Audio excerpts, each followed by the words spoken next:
Dash knows what?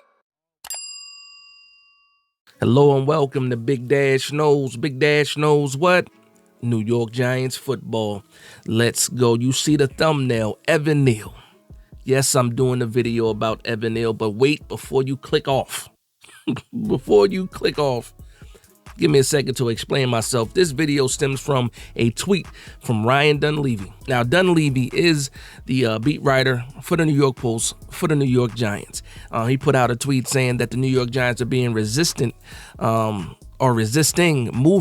Evan Neal to guard, just, to see what he looks like for the next 3 games or the final games of the season. And I'm thinking to myself, like, wait a minute, what?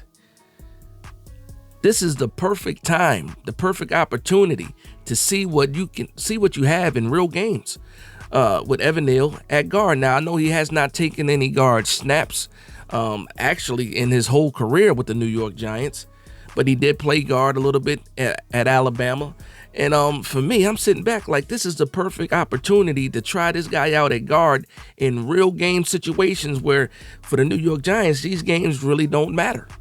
This is all about development of the young players and who needs more development or who needs more evaluation, because we tend to want to hold on to this guy, than Evan Neal.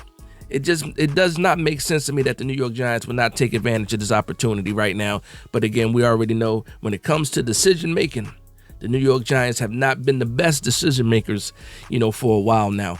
But let's just talk about Evan Neal for a little bit. I think this is the perfect opportunity for him. And again, it's either like it's a 50-50 split now. 50% of the fan base does not want to deal with Evan Neal at all. And then the other half is like, you know what, let's move him to guard to see if he can salvage him at all. Now, we're going into his final season in 2024 because he's not going to get his 5th year option picked up. But we're going into his 4th year. His 4th season. Why wouldn't we take advantage of seeing what he looks like at guard right now? It just makes too much sense. We have Van Roten at guard right now, 1-year deal, 35 years old. Most likely will not be with the New York Giants next year. We'll see what happens, depending on, the regime change or this, that, and the third. But there's a good chance that we can't bring back Van Roten. Right now, he does not have a contract for 2025, but guess who does? Evan Neal. And right now, you're already looking at a hole at the right guard spot. Jermaine Illuminor, when Andrew Thomas is healthy, will be the right tackle for at least another year.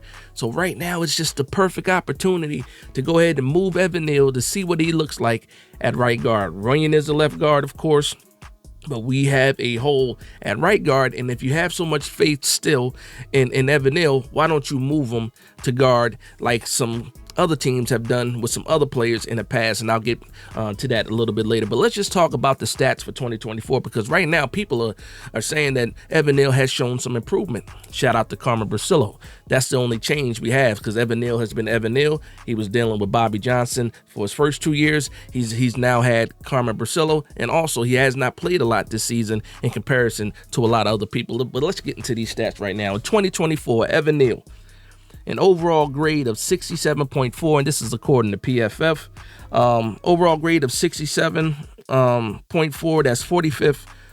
That's ranked 45th out of 132 tackles. His pass grade is 52.9, and that ranks 95th out of 132 tackles. And then his run grade, which is his best grade, and it's the best grade he's had ever, is 86.8, and that ranks 4th out of 132 tackles. Now, in 2024, again, he has not played a lot, and his snap total is 345 snaps. He's had 2 penalties and also has given up 2 sacks. So Evan Neal, if we want to argue or debate it back and forth, he is having his best season so far as a New York Giant under Carmen Brasillo in a limited amount of snaps.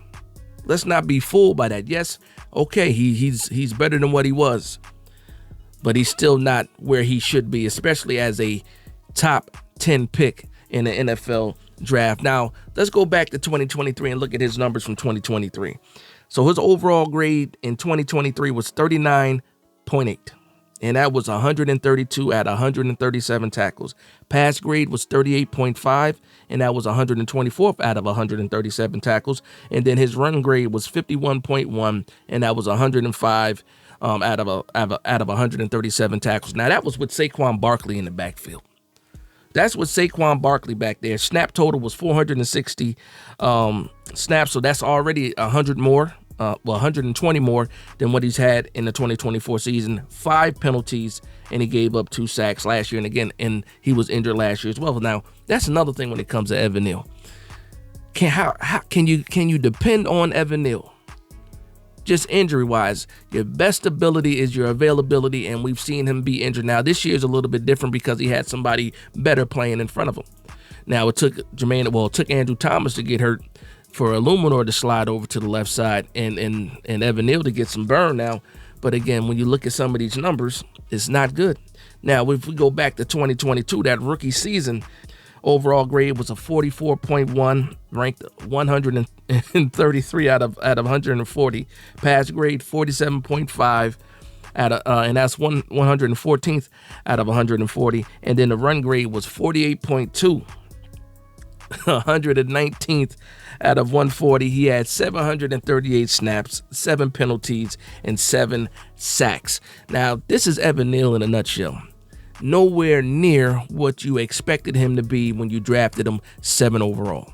Now, we can blame it on the coaching scheme. We can blame it on the philosophy of the different offensive line coaches, changing up his sets, messing with his movement, doing him switching from the left side to the right side, going from college to the NFL. We can blame it on a lot of things, but we've seen college players adapt and do way better. Tristan Wirfs is an example. He came out of college, they had him on the left side, and they put him on the right side, and they put him on the left side again. Like, we've seen this happen before, and guys that are picked as high as these guys are picked should be able to be versatile. You don't want your players to necessarily be versatile because you want them to solidify a certain spot on the line.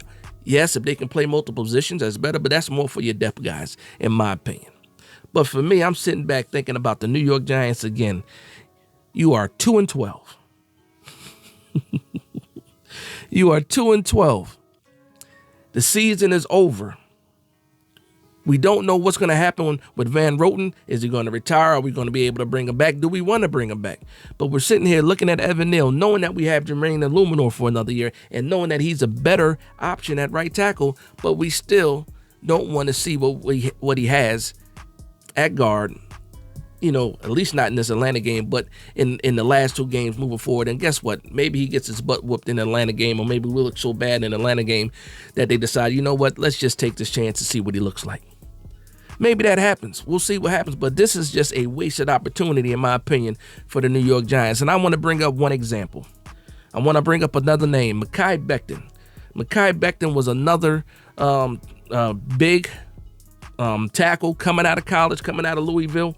Was drafted by the Jets to play right tackle, left tackle, whatever, and he looked awful. He dealt with injuries the same way as Evan Neal was dealing with injuries. Pretty much was a lost cause, and he ends up doing what?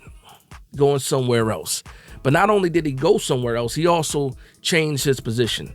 Now, he went from a tackle to a guard, and his grades have looked absolutely better than what they did when he first got into the league. And he's had some success, and it looks like he might have found a home with the Philadelphia Eagles. Now, I understand it's still the Philadelphia Eagles, one of the best coached offensive lines in the league. Absolutely. Can you get the best? We don't have that same situation, but I just want to go through some of these similarities. So I'm going to throw up Mekhi Becton's numbers right now. So first thing off the bat, one thing that I hear about Evan Neal, they say Evan Neal's too long to play guard, too tall to play guard, too big to play guard. Well, guess what? Evan Neal is 6'7", 350 pounds is what they have him listed at.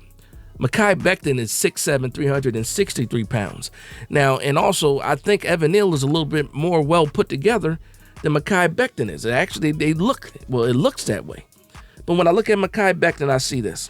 Overall grade for this year is a 77.1. That's 16th, ranked 16th out of 128 guards. Passing grade was a 61, and that ranked 71 out of 128 guards.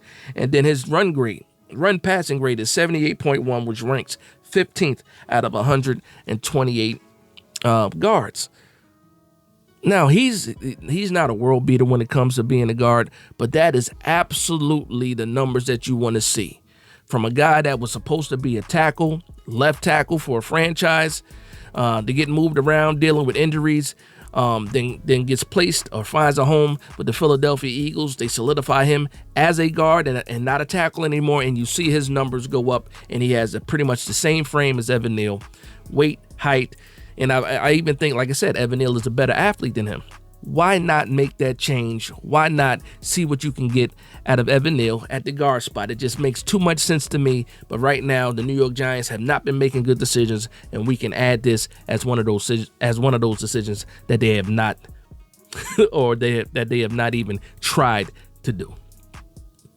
Let me know what you guys think, man. Should Evan Neal play guard in these last 2 games? Because we play Atlanta tomorrow. Obviously, Brasillo said he's the right tackle moving forward. We're playing him, or he's the starting right. They keep saying that. But to me, you have the perfect opportunity in a season that is lost to see what this guy can do at guard. A couple of snaps. What will it hurt? What will it hurt? Just that way we're not playing the guessing game. So say that a new regime comes, or we keep the same regime, and they're like, you know what, this is Evan Neal's last year. Let's see what he can do at guard. You would already have real game tape of Evan Neal at guard to see, the tools that he's working with in that position change. But that's just me and some other people that are out there in the fan base. But with that being said, I want to thank everybody for vibing with me. Please like, comment, and subscribe. And from one Giants fan to another, this is Big Dash Knows, Big Blue Nation. Let's go.